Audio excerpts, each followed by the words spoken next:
Sa mapagpalang araw po sa inyong lahat. Ngayon po ay June 5, 2024, Miyerkules. At ating pong ginugunita sa araw na ito ang kapistahan ni San Bonifacio, isang obispo at martir. Ang ating pong unang pagbasa at pagninilay ay hinango sa ikalawang sulat ni Timoteo o ikalawang sulat ni San Pablo kay Timoteo, chapter 1, verses 1 to 3 and verses 6 to 12. Mula kay Pablo na niloob ng Diyos na maging apostol ni Kristo Jesus upang mangaral tungkol sa buhay na ipinangakong kakamtan natin kay Kristo Jesus. Kay Timoteo na minamahal kong anak, sumaiyo nawa ang pagpapala, ang habag at ang kapayapaan mula sa Diyos Ama at kay Kristo Jesus na ating Panginoon. Nagpapasalamat ako sa Diyos na pinaglingkuran ko ng tapat, tulad ng ginawa ng aking mga ninuno tuwing aalalahanin kita sa aking mga panalangin araw-gabi. Dahil dito, ipinaalala ko sa iyo na maging masigasig ka sa pagtupad sa tungkuling tinanggap mo sa Diyos nang ipatong ko ang aking mga kamay sa ulo mo, sapagkat hindi espiritu ng kaduwagan ang ibinigay sa atin ng Diyos, kundi espiritu ng kapangyarihan, pag-ibig at pagpipigil sa sarili.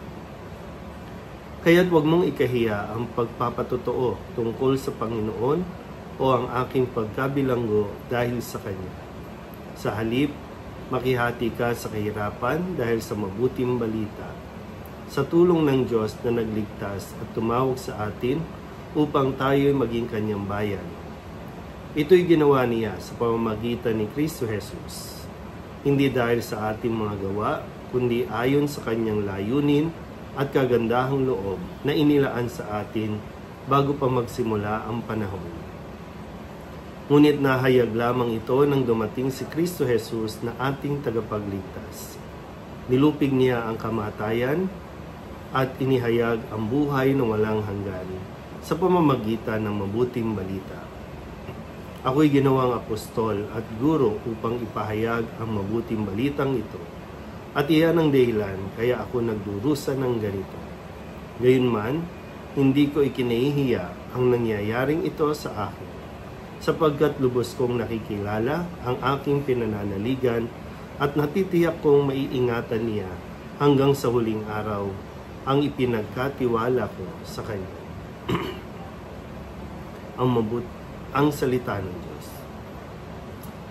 Muli po, isang mapagpalang araw sa inyo pong lahat. Panibagong sulat po ang ating sinisimulan o narinig ngayong araw na ito. Natapos po natin ang mga sulat ni San Pedro, una at ikalawang sulat ni Pedro. Ngayon naman ay ang sulat naman ni San Pablo kay Timoteo. Si Timoteo ay kumbaga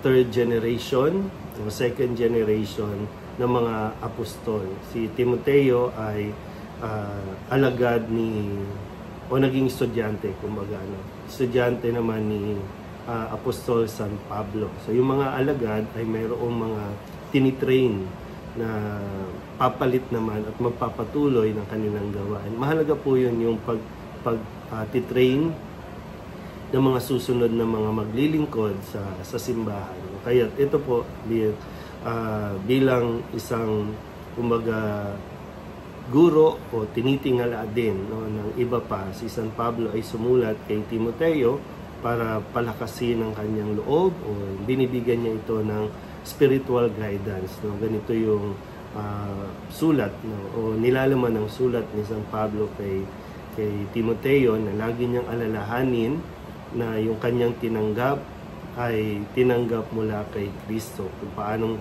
nung siya po, sabi nga dito, nung pinutungan kita ng kamay o ng aking kamay sa iyong ulo, ibig sabihin niyo po yung ordination, o pagkakaloob ng kapangyarihan para makapaglingkod siya sa ngalan ni Jesus. Ito po yung binibigay niyang spiritual advice o gabay kay Timoteo para manatili siyang matatag, dahil alam ni Pablo na hindi magiging madali. Kung siya nga ay sa kasalukuyan ay nahihirapan din, nagdurusa, pinabibilanggo, Pero nagpapatuloy siya na magpahayag ng mabuting balita, nagpapatuloy siya sa kanyang katatagan ng pananampalataya.